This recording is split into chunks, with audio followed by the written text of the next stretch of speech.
todo esse evangelho é muito precioso, mas especialmente o início e o final são essenciais para nós. Começa dizendo que Jesus contou uma parábola para mostrar que é preciso rezar sem cessar, sem nunca desanimar. É preciso rezar sem cessar, sem nunca desanimar, sem nunca desanimar. E ele coloca justamente a história daquela viúva insistente que não desanima. E veja, de propósito, Jesus fala que era um juiz injusto, perverso, um homem de mau coração, de mau caráter, que não queria atender aquela viúva de jeito nenhum, até desprezava aquela mulher chata, pensava ele. Mas tanto ela insistiu, ela não desanimou. E daí Jesus faz justamente a comparação. Não quer dizer que Deus seja como aquele juiz. Não, é justamente o oposto. Às vezes as parábolas são contadas para mostrar o oposto. Se um juiz perverso, por causa da insistência de uma pobre mulher, atende, porque ela pede sem desanimar e persiste em pedir, quanto mais o Senhor.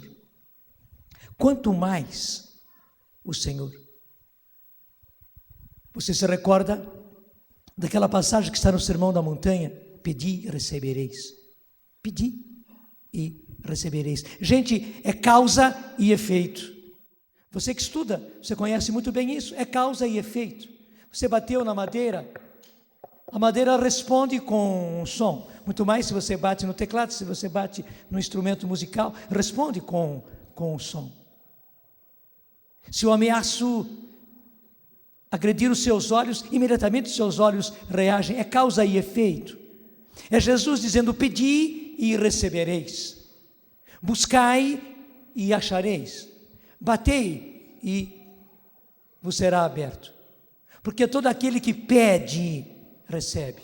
Aquele que busca, encontra, acha. E aquele que bate, se abrirá. Somente que é preciso pedir. A única condição é pedir. A única condição é bater. E você tem que ser insistente em bater. A condição que Deus coloca é você buscar. É você buscar. E é preciso persistência em buscar. É preciso persistência em bater. É preciso persistência em pedir. Infelizmente é isso que nós não fazemos. A gente pede uma vez e não recebendo, desanima. E claro, e com isso acaba não recebendo nada. Por que Deus não atende logo? Será que Ele precisa que a gente fique insistindo? Não, porque na verdade a oração é um combate. A oração é um combate. Não é apenas a gente pedir e Deus responder, não, entre o nosso pedido e a resposta de Deus, e o nosso pedido chegar até Deus e a resposta de Deus chegar até nós, pela graça que nós estamos pedindo, há toda uma batalha espiritual. E é importante que nós saibamos disso. Arma-se um combate, trava-se uma batalha aí. Porque, claro, o inimigo não quer que aconteçam as coisas de Deus, não quer. E ele não quer também que a oração seja atendida. Então, nesse meio, arma-se toda uma batalha. E claro, guerra é guerra. E na guerra é preciso persistência.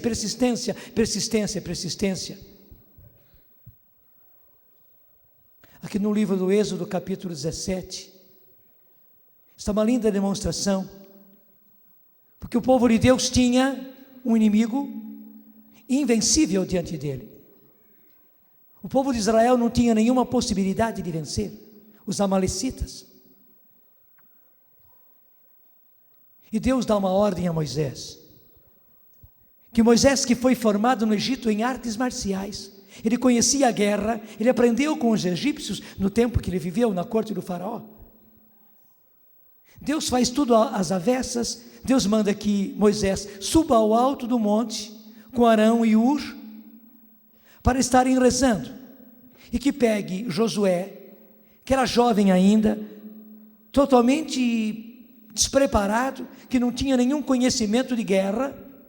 Deus manda que Josué comande o exército na planície. Humanamente era um despropósito, devia ser ao contrário. Pega Josué, jovem, com um grupo de jovens, e manda no alto do monte para rezar. E pega Moisés que é líder, Moisés que foi formado, Moisés que conhece de guerra, e manda Moisés guerrear. Só que Deus faz ao contrário. E impressionante, enquanto Moisés está lá, de braços levantados, rezando, pedindo, suplicando, o exército de Israel vence os amalecitas. Mas quando Moisés, pelo cansaço, não é que ele quisesse parar, pelo cansaço, baixava os braços e deixava de rezar, imediatamente começava o exército de Israel a ser vencido, e os amalecitas tinham supremacia. Moisés retornava a levantar o braço, porque lá de cima ele estava avistando a batalha. Ele, Arão, Hur, avistavam a batalha lá embaixo. Moisés então levantava de novo os braços, readquiria ânimo, readquiria forças e recomeçava a rezar. Preste bem atenção a isso, porque ele readquiria ânimo, força, coragem. Embora cansado, ele levantava de novo os braços e retomava a oração, continuava a pedir. Imediatamente os exércitos de Israel retornavam a ganhar. E vendo isso vai e vem, durante o dia todo, quando Moisés orava, o exército de Israel ganhava. Quando Moisés parava de rezar, quem vencia era o exército de Amaleque. De tanto vai e vem, Arão e Hur entenderam. Então fizeram Moisés sentar-se numa pedra. Os dois seguraram os braços de Moisés, um à direita e outro à esquerda. E aí veja a intercessão. Mais gente entrando em oração, como Jesus disse. Tudo que pedirdes na oração, quando 2 ou mais estiverem reunidos em meu nome, eu estarei no meio deles. Por isso, tudo aquilo que vocês concordarem na oração, aquilo que vocês pedirem juntos, vos será concedido, porque quando 2 ou mais estão reunidos em meu nome, eu estou no meio deles. Aí a importância da oração feita em conjunto. Na hora que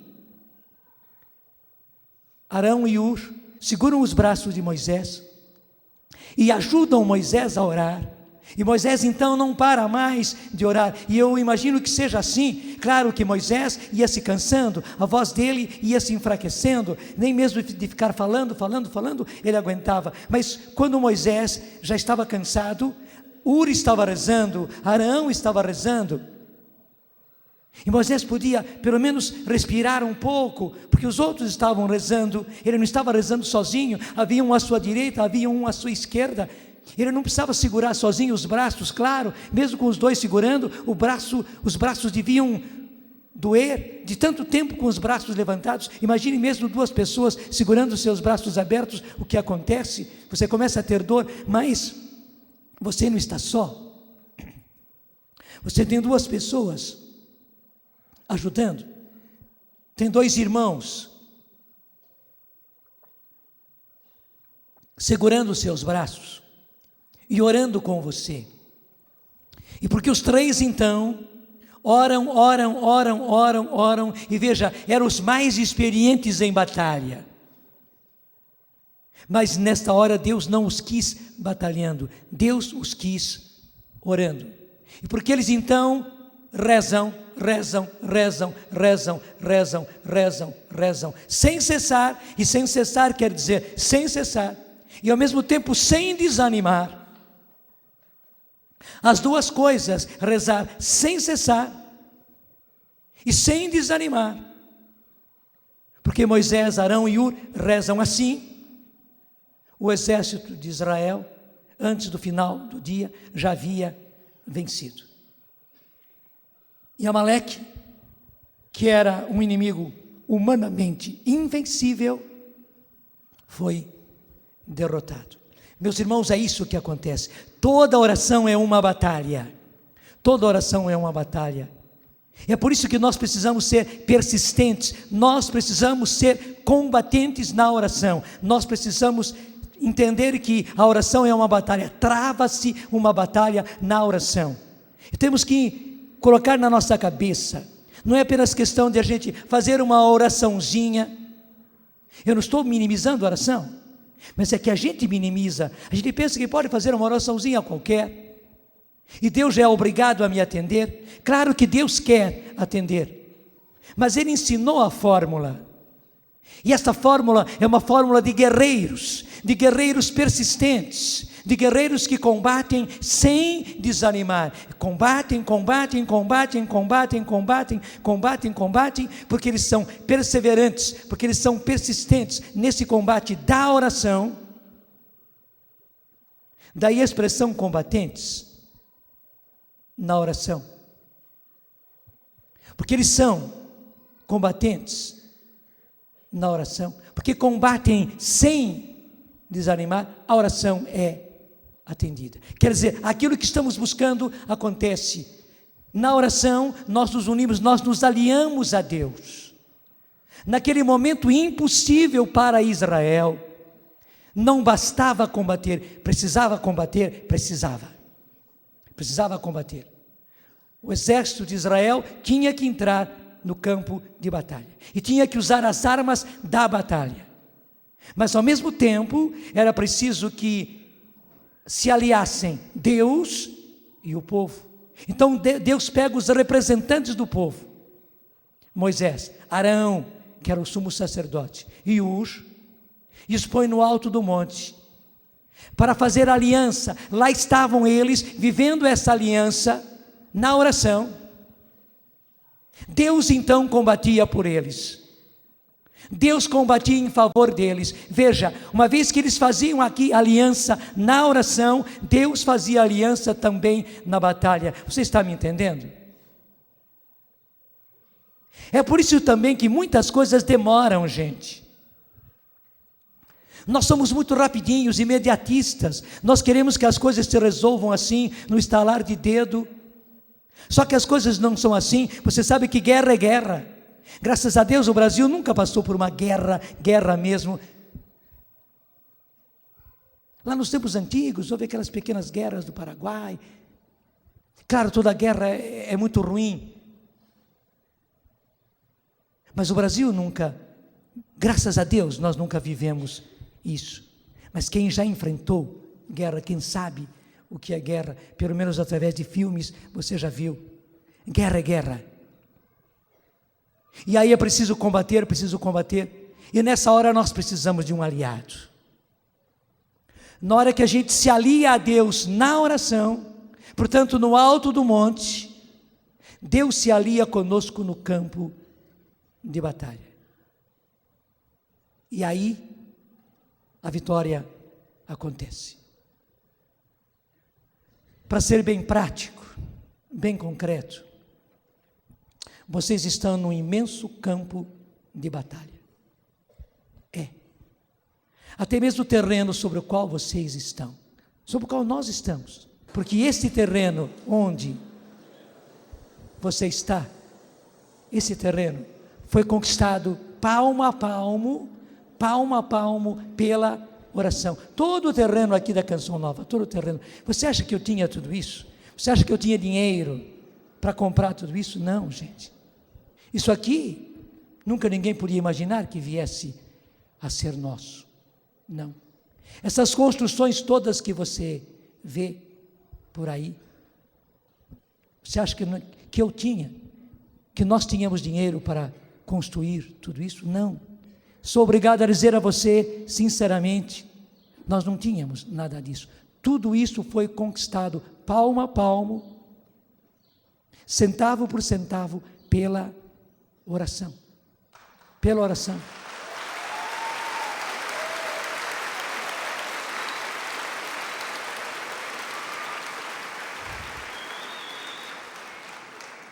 Eu me lembro do primeiro terreno que nós adquirimos, onde está a casa de Queluz, a nossa casa-mãe, onde tudo nasceu, a nossa primeira casa de encontros.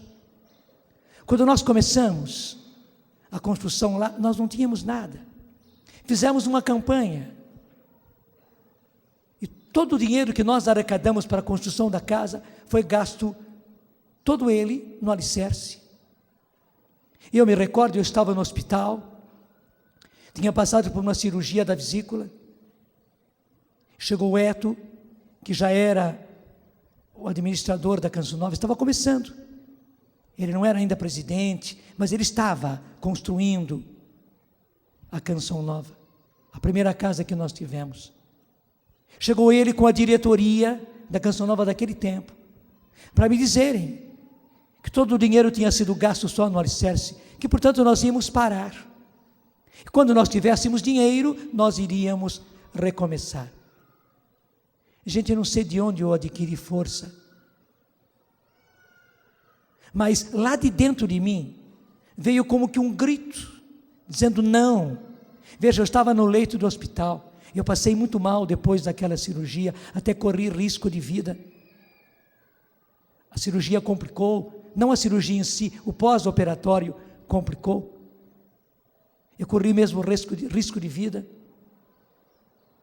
estava bem enfraquecido, mas veio algo de dentro de mim dizendo, não, nós não vamos parar, nós vamos continuar a construção. Eles olharam um para o outro, saíram, depois me contaram, bem mais tarde, que lá fora no corredor do hospital, o seu Paulo Areco, que era o tesoureiro, disse, esse padre é louco demais, estou me demitindo dessa diretoria.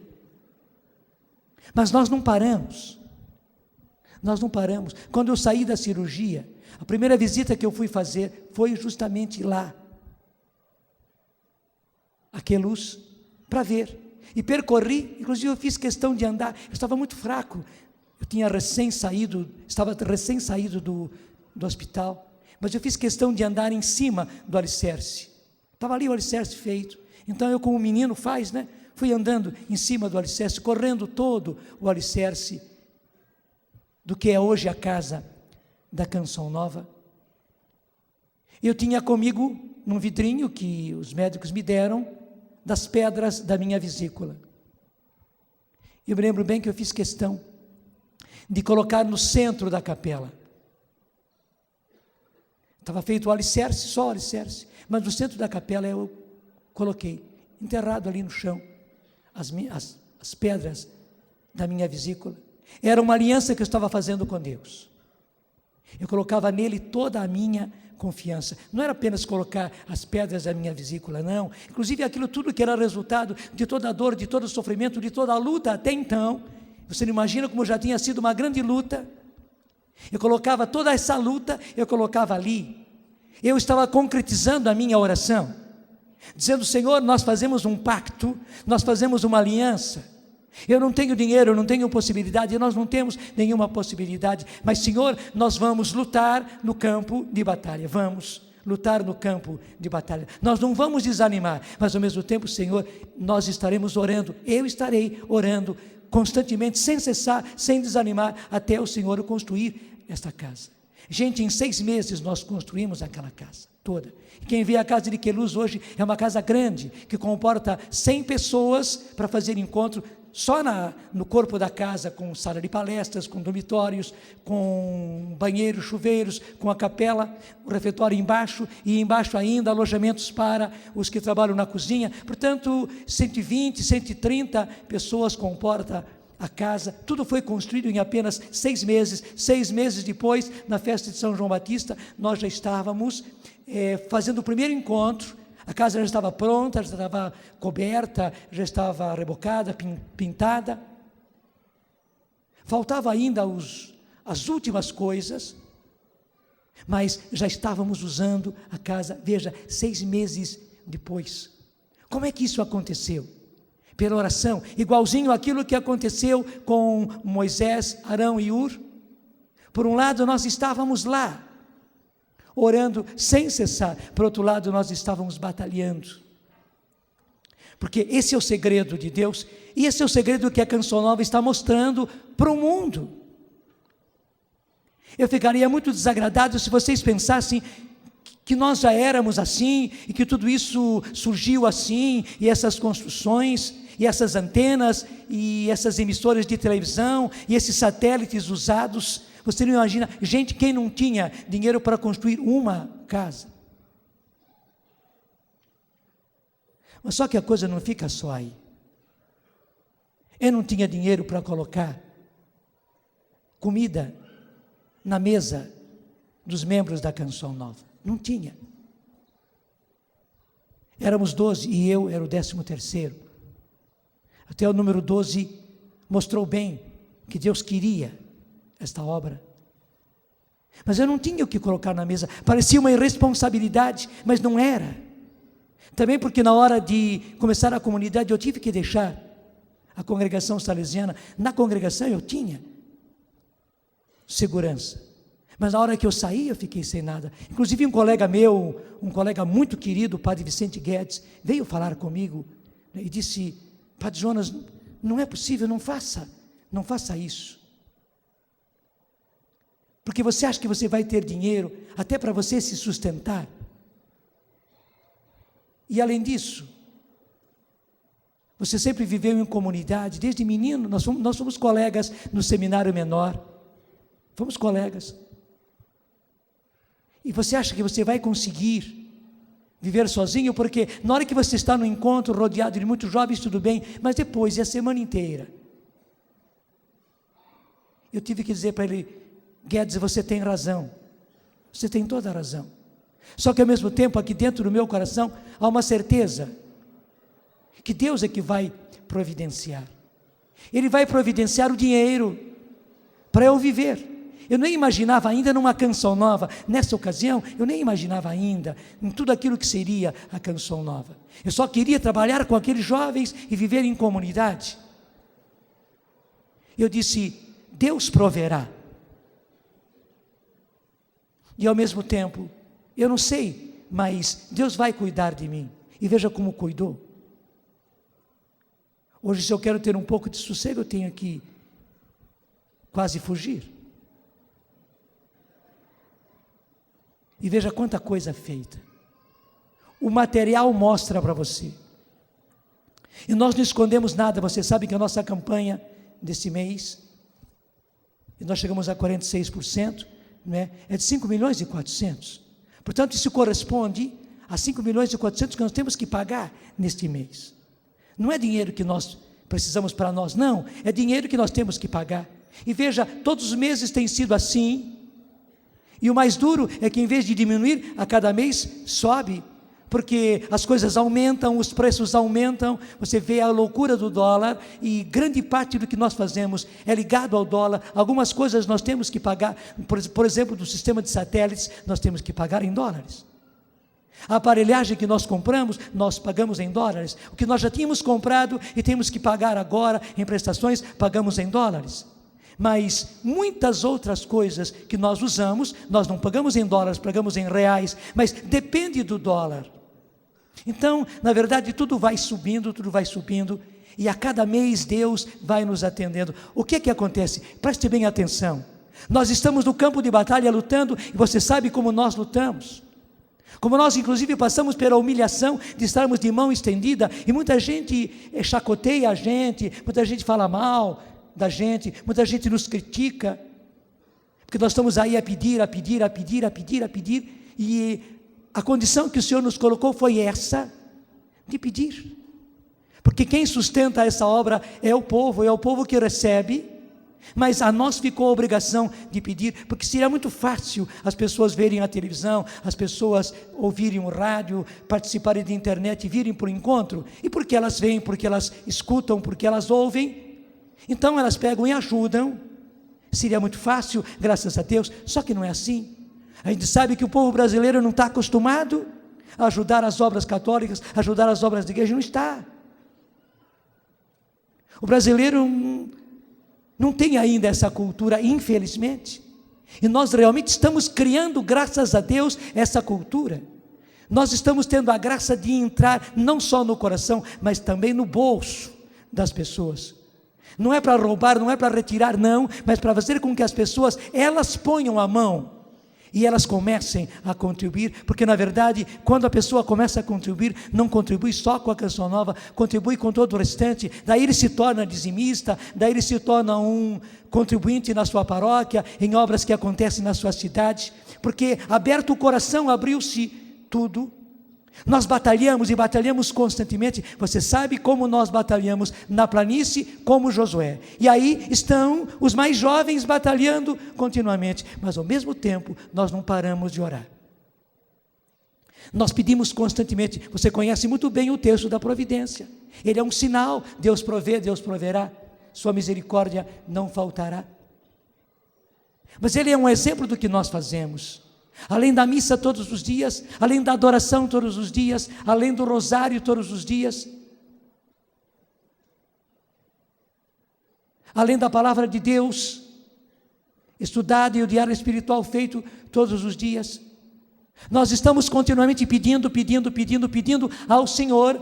Nós estamos rezando sem cessar e sem desanimar, e é assim que o Senhor leva em frente esta obra. Você está sentado, você está com os pés colocados em cima de um milagre que acontece continuamente. Não é um milagre que aconteceu e você vai lá e visita o milagre, não, você está vivendo dentro de um milagre contínuo, porque todos os meses, isso se repete, e você vê, quem já veio à Canção Nova pela segunda, pela terceira, e alguns já vieram pela 10ª vez, você vê que todas as vezes que você vê, você sempre encontra coisas novas para quê?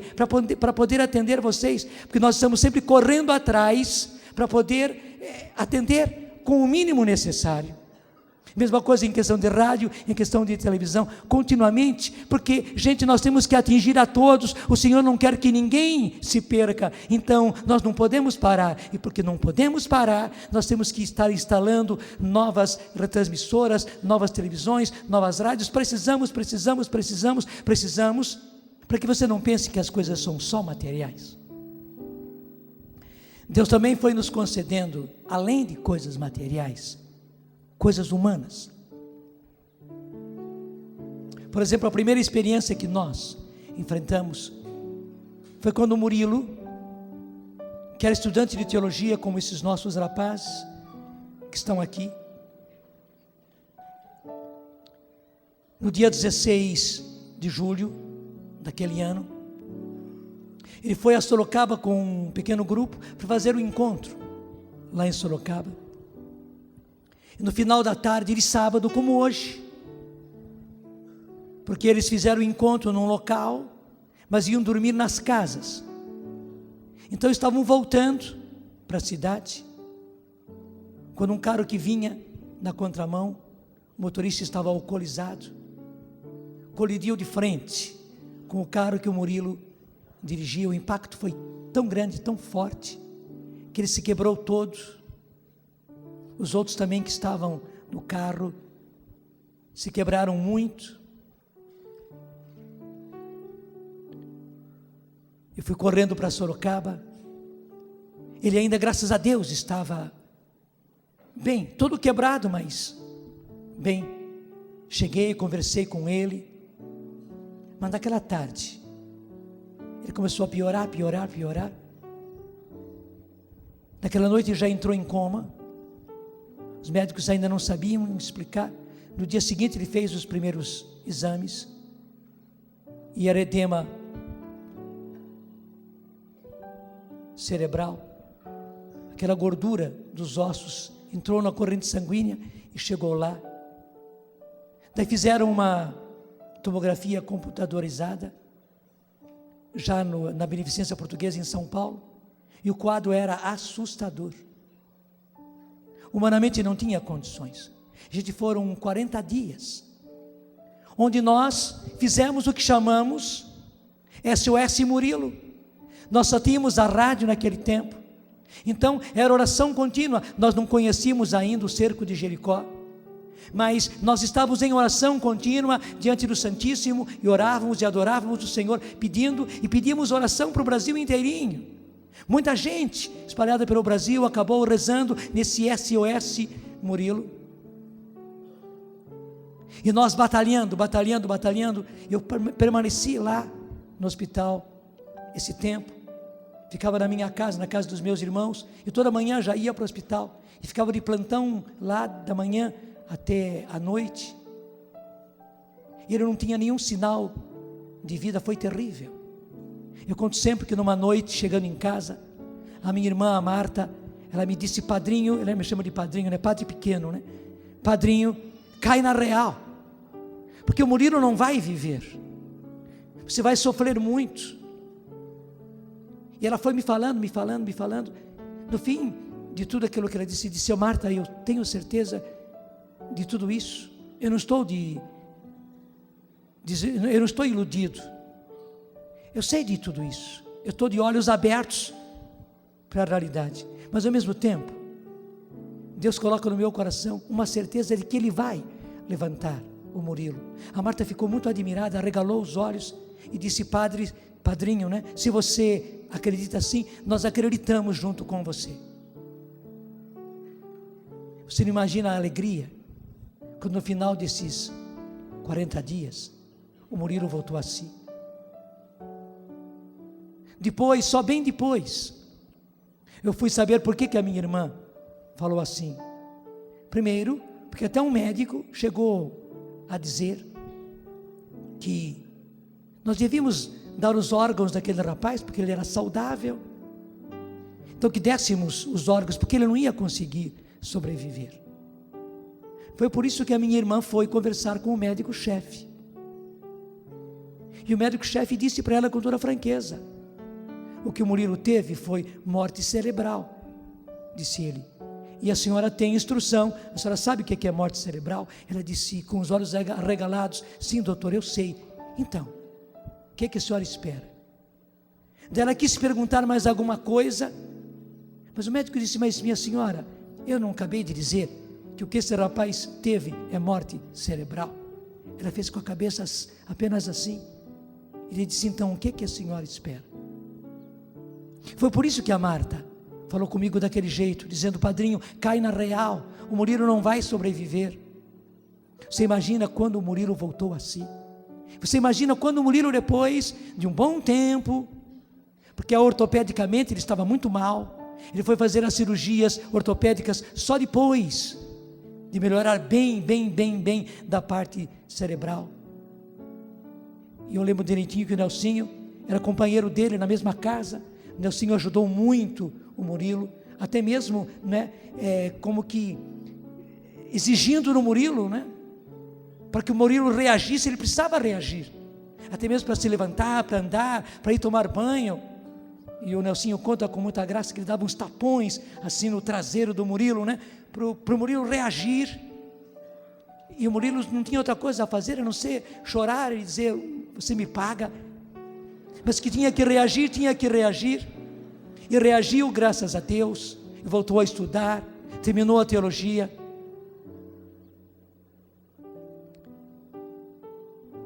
E só depois, uma vez que eu contei esse testemunho, é que a minha irmã foi me contar que o médico tinha dito para ela, eu não sabia, foi muito tempo depois que ela contou para mim, que o médico tinha dito que o que ele tinha tido era morte cerebral. Portanto, gente, não era simplesmente uma cura, era uma verdadeira ressurreição.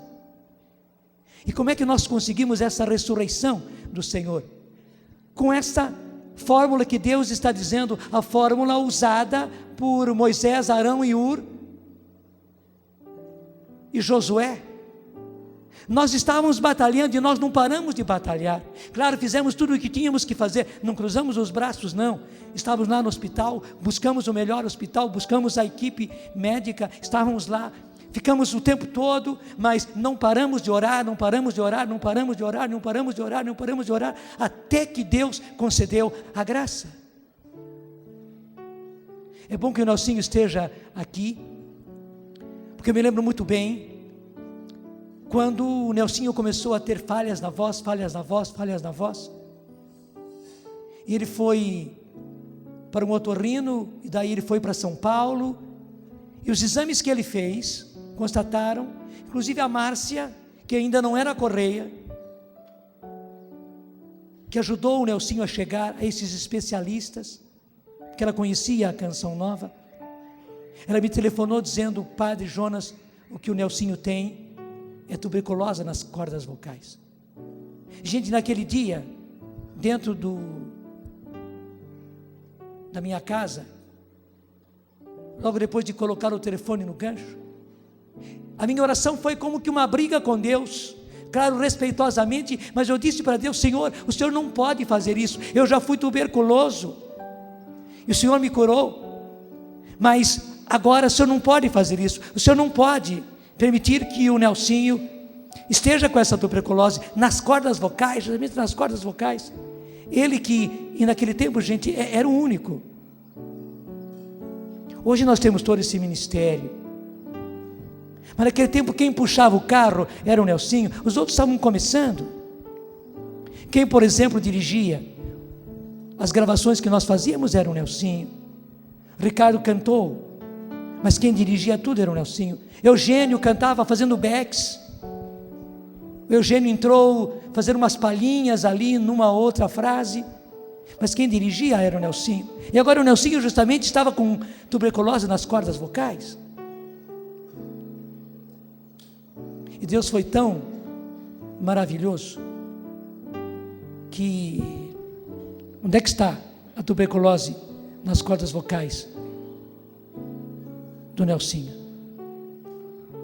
E até uma coisa muito bonita, né? Hoje a Márcia é Correia, né? Tudo começou naquela época. Deus foi maravilhoso.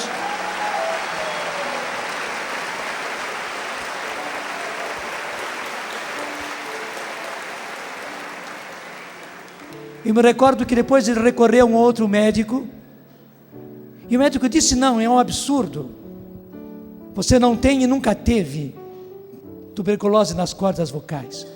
Você teve, foi uma coisinha qualquer, passageira, já passou, já foi e tal, mas nós tínhamos a certeza do que havia acontecido. Foi Deus. Mas de que maneira, gente? A fórmula é a mesma. Por um lado, rezar sem cessar, sem nunca desanimar. E claro, não é que teve notícia e logo curou, não, foram meses e meses e meses e meses e meses e meses de aflição. Mas a gente lutando, a gente lutando, a gente lutando, a gente lutando. Me recordo ao mesmo tempo que a Luzia também foi depois de um acampamento, num dos primeiros acampamentos que nós tivemos aqui na Canção Nova. Choveu torrencialmente, e claro, apesar da aparelhagem, nós tínhamos que fazer um esforço para poder falar e sermos ouvidos, e aquela friagem, e aquela chuva. Já durante aquele acampamento, a Luzia começou a perder a voz, e nos dias seguintes a Luzia estava cada vez mais sem voz, e a voz falhando. Foi o otorrino e não deu outra, eu não lembro como é que chamava, mas ela tinha também algo nas cordas vocais. E mais uma vez a Márcia ajudou e tudo, como ela já era fono nessa ocasião. A Márcia me disse: padre, isso que a Luzia tem nas cordas vocais não tem retorno. Se pode fazer pólipo nas cordas vocais, se pode fazer cirurgia para retirar, mas vai se tirar uma parte. Ela nunca mais vai ter a voz que ela tinha. Vocês veem agora a Luzia, não vem? Onde é que estão os pólipos das cordas vocais da Luzia? Gente, foi justamente a fórmula, batalhando no campo de batalha, e nós batalhamos, e ao mesmo tempo, oração, oração, oração, oração, oração, e tudo na Canção Nova, graças a Deus, foi assim, é assim, e não resta dúvida, vai ser assim. Eu quis contar todas essas coisas, não é para nos exaltar, não, pelo contrário, se eu tivesse mais fé, se eu rezasse mais, nós teríamos conseguido muito mais coisas. A Canção Nova seria muito maior para fazer muito mais evangelização.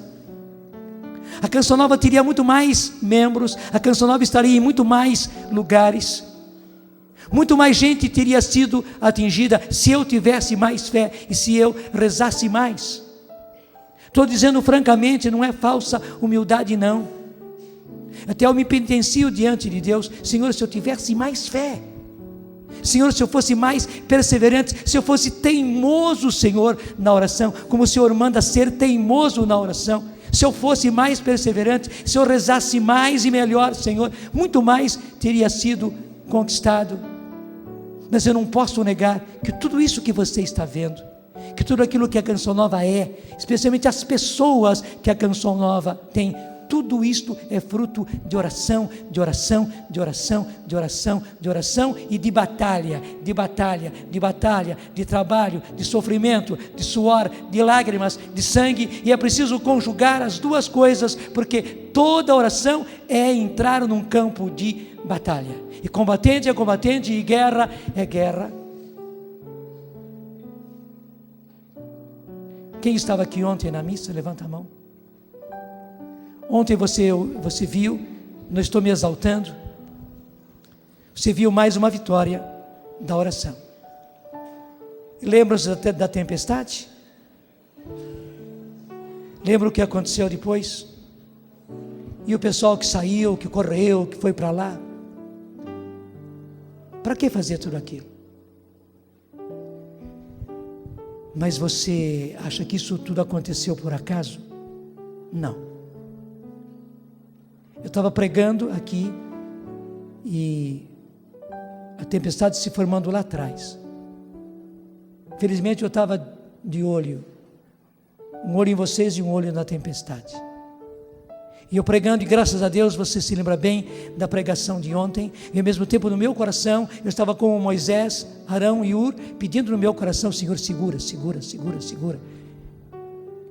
E quando eu vi que começaram os primeiros pingos e a chuva começou a vir, e o pessoal começou a descer das arquibancadas, e a gente começou a sair, eu dei a garantia: não, você não precisa fazer isso, nada de mal vai acontecer. Claro, eu tinha uma certeza no coração,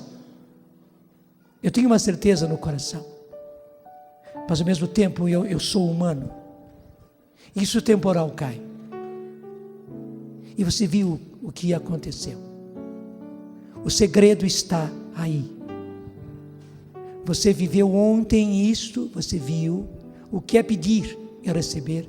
E aliás, graças a Deus, eu tenho muitos casos assim com o tempo, com o clima, né? Com chuva, com as duas coisas, com seca, seca, seca, seca, e a gente precisar de chuva e pedir e Deus dar chuva, e chuva em abundância, chuva torrencial, chuva para molhar mesmo o chão, essa chuvinha que fica 1, 2 dias caindo, caindo, caindo, caindo, e Deus concedeu. Como também ao contrário, verdadeiros temporais que se armaram, que vieram e que pela oração a gente venceu. Os mais antigos da comunidade se lembram muito bem que quando o Eto e a Luzia se casaram, era no mês de maio, caiu uma chuva mas terrível, terrível. Parecia que o mundo ia acabar de tanta chuva, de tanto vento. Me recordo que até se pensou em fazer a celebração do casamento num outro local, porque tínhamos preparado tudo aqui na chácara, nem tínhamos todo esse terreno, era só aquilo perto da casa de Maria, aquele pedacinho na frente da casa de Maria, era apenas aquilo que nós tínhamos naquele tempo, e para nós, graças a Deus, já era um grande terreno, era lá que nós íamos fazer a festa. Com aquela chuva era impossível. Eu me lembro bem que eu fui para a janela do meu quarto e fiz igualzinho a Moisés. Eu levantei os braços para o alto. Se alguém estivesse lá embaixo que escutava a minha voz, gritando para Deus e pedindo a Ele que parasse aquela chuva, que amainasse aquela chuva, que parasse aqueles ventos, porque era muito importante para nós na comunidade o casamento do Eto e da Luzia, que eu sabia que as próprias forças do mal estavam querendo impedir tudo aquilo que seria alicerce para toda a Canção Nova, que o Senhor interviesse e que Ele agisse e que Ele parasse aquela chuva. Os antigos se lembram, né? Que foi bonita a festa lá no local. Não precisamos ir para local nenhum. Deus muitas vezes também manifestou assim. Mas não interessa que Ele faça comigo, que Ele faça conosco na canção nova. Não basta. É preciso que Ele faça com você. E Ele quer fazer com você. E Ele pode fazer com você. E Ele precisa fazer com você. A fórmula é essa. A canção nova está aí, continuamente, como um professor de matemática, de física, a ensinar para você qual é a fórmula e como colocar a fórmula em ação. E nós ficaremos sempre provando, inclusive com os fatos, que a fórmula funciona e como é que a gente coloca a fórmula em ação. Mas o importante é você experimentar na sua vida. Deixa eu dizer uma coisa, 2 coisas que Deus tem atendido muito a minha oração. Desculpe falar a minha oração, porque agora sou eu testemunhando. Eu sei que muitas pessoas oram como a Luzia, e que coisas lindas Deus faz. Eu sei que você ora e Deus faz. Hoje estou aqui apenas reforçando para que você use a fórmula e você veja tudo aquilo que Deus é capaz de fazer. Deus tem entendido muito, graças a Deus, a minha oração, na questão de olhos, porque Deus também me devolveu a visão. Com 2 anos, eu conto sempre, eu quase perdi a vista. Claro, eu tive que fazer uma cirurgia. Comigo Deus age sempre assim, é preciso ir ao campo de batalha. Quando eu fiquei tuberculoso, quando eu tive que operar o estômago, depois quando eu tive que operar a vesícula, eu tive que enfrentar isso. Eu fui ao campo de batalha, mas a vitória se fazia lá em cima, na oração. Então, várias vezes eu pedi para a cura dos olhos e Deus concedeu. E uma outra coisa que Deus tem concedido muito é o nascimento de crianças, mães que não conseguem engravidar, e também homens que não conseguem por um problema, porque não são somente as mulheres que têm problemas que acabam não engravidando, também acontece com o homem, até mesmo pela quantidade de espermatozoides, ele não tem espermatozoides suficientes para fecundar. É um homem normal, mas a quantidade de espermatozoides não é suficiente. Quantas vezes, meu Deus do céu, isto aconteceu? Neste ano já posso contar 2 fatos. No mês de junho, julho, um primo meu me encontrou lá no Pacaembu durante o cenáculo. Ele chegou lá para trazer as fotos do casamento deles, que eu fiz. Quando eu cheguei em casa, eu fui abrir o álbum, fui ver as fotos e tal, e lá estava uma cartinha deles, e estava o telefone, então eu peguei e telefonei para eles, e na conversa, porque já fazia um tempo que eles estavam casados, eu perguntei: quando é que vem o herdeiro? Daí ela se abriu e disse: olha, padre, nós já tentamos, mas não conseguimos. Eu fiz tudo que é exame e tratamento, até os médicos têm me aconselhado a fazer inseminação artificial, mas eu disse: mas você não vai fazer, não é? Eu disse: não vou fazer não, mas nós não conseguimos. Eu disse para ela: por que nós não rezamos já agora? E rezamos por telefone, e disse ela: minha filha, acredite. E contei inclusive 2 fatos de outras mães que foram agraciadas, que não conseguiam e que pediram e conseguiram. E rezei por ela, conversei com ele também. Isso foi no mês de junho. Passou-se o mês de julho, agosto, nós estávamos aí naquele grande acampamento. Quando eles chegam, saíram de São Paulo de manhã cedo. Você já está imaginando o que aconteceu, né?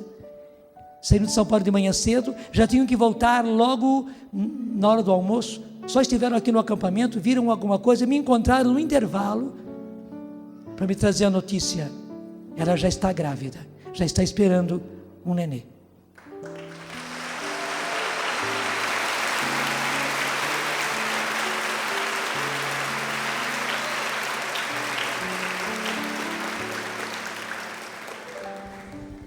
Agora, quando nós fomos para a Jornada Mundial da Juventude, final do mês de julho, eu estava lá no aeroporto, com muitos jovens embarcando, e o Marcelo e a Fabiana, que trabalham aqui, na Rainha da Paz, com essas viagens, com essas peregrinações, estavam lá, eles que estavam dirigindo todo aquele momento de embarque, eles como encarregados da agência, e conversando, né? Eles disseram que tinham 7 anos de casados, e eu disse, e como é que é?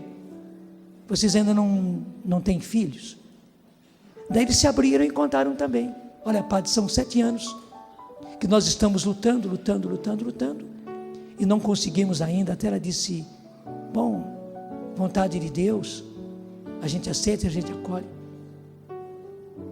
Eu percebi que não era isso que Deus queria, não. E contei para eles, inclusive 2 fatos, e disse, vamos rezar. Gente, no aeroporto, nós rezamos, e pedi a Deus que concedesse a graça.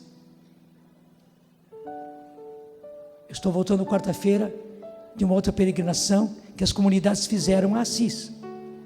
Antes dessa peregrinação, eu tive que telefonar para o Marcelo, para acertar as últimas coisas do grupo, que o Dunga foi também, uma porção de gente nossa foi. Tive que acertar as últimas coisas com o Marcelo, e o Marcelo todo contente disse, padre, eu tenho uma boa notícia. Eu já tinha até esquecido da oração que eu fiz lá no aeroporto. Ele disse, a Fabiana está grávida, está esperando já o nosso filho. Veja,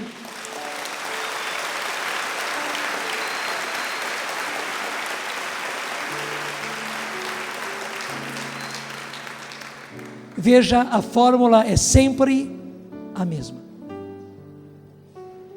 A fórmula é sempre a mesma. Você sabe que fórmula é assim? Eu não estou dizendo que ela funciona comigo, não. Eu estou dizendo que ela funciona. E porque ela funciona, eu estou contando todos esses testemunhos, mostrando para você que funciona. Funciona porque é fórmula. É um princípio eterno. E você conhece, sabe bem o que é um princípio eterno. É assim que acontece no reino de Deus. E Jesus hoje, graças a Deus, nos deu a fórmula. É preciso rezar sem cessar e sem nunca desanimar. Repete comigo, é preciso rezar sem cessar e sem nunca desanimar. Você lembra que no começo da pregação, eu disse que o início do Evangelho e o fim do Evangelho, Jesus trazia o essencial. Eu fiquei só no início, não falei nada do final. Não vou falar do final, né? Porque senão vai ser mais esse tempo de pregação. Eu vou apenas ler para você o terrível do final do Evangelho de hoje. É Lucas 18, versículo 8. Mas quando vier o Filho do Homem, encontrará fé sobre a terra. Não é que Jesus queira que isso aconteça, mas Jesus colocou um grande questionamento, porque ele sabia que próximo à sua vinda, infelizmente, coisas iriam acontecer no mundo, que a fé das pessoas começaria a baixar, que as pessoas começariam a deixar de orar, que as pessoas não teriam mais persistência na oração, e com isso também, pelo fato das pessoas não terem fé, pelo fato das pessoas não orarem, as graças não viriam, e nós ficaríamos num mundo sem fé, num mundo frio, num mundo materialista, num mundo de violência como nós estamos, num mundo de corrupção, num mundo de agressão, num mundo de depravação como nós estamos. Gente, nós estamos pagando o duro preço daquilo que nós mesmos estamos fazendo. Mas graças a Deus nós estamos indo contra a corrente. O próprio Jesus disse: mas quando vier o Filho do Homem, encontrará ainda fé sobre a face da terra? Nós dizemos: Senhor, Tu encontrarás ainda fé na face da terra, Tu encontrarás ainda oração na face da terra, e Tu encontrarás ainda, Senhor, milagres na face da terra, porque nós continuaremos a pedir, a pedir, a pedir, a rogar, a rogar, a rogar. Nós seguiremos, Senhor, a Tua palavra 100%. É preciso rezar sem cessar e sem nunca desanimar. Por isso, Senhor, nós queremos hoje garantir-lhe: quando Tu vieres, Senhor, não faltará fé e não faltará oração na face da terra. Nós estaremos orando, nós estaremos rezando, nós estaremos recebendo graças, nós estaremos vendo milagres. Vamos ficando em pé. Nós estaremos vendo milagres, Senhor, porque Tu és capaz de fazer essas maravilhas. Eu já sei que vários casais, que várias mulheres aqui em casa, quando me ouviram falar da última coisa e desses 2 últimos casos de mães que já estão esperando seus nenês,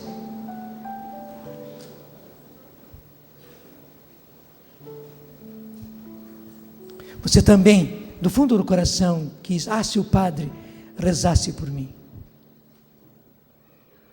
Vou rezar sim, mas eu queria que você experimentasse a fórmula de Deus. Não ponha confiança em mim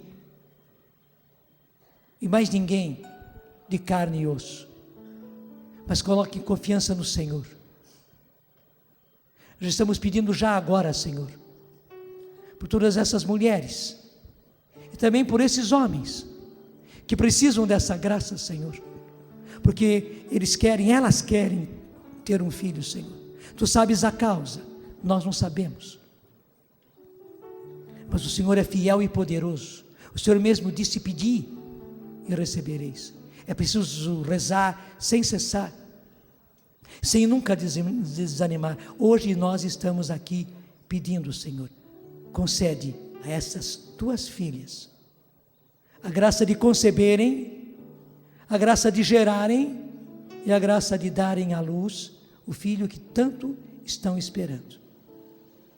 E esses homens, Senhor, que sabem, reconhecendo ou não reconhecendo, que têm problema, mas estão pedindo, Senhor, e querem essa graça, e precisam dessa graça, dá essa graça. Tu podes tudo, Senhor, mesmo que a quantidade de espermatozoides não seja suficiente. Tu és poderoso. Concede, Senhor, esta graça, e que venham os filhos, as filhas que Tu mesmo queres, no nome do Pai e do Filho e do Espírito Santo. Amém.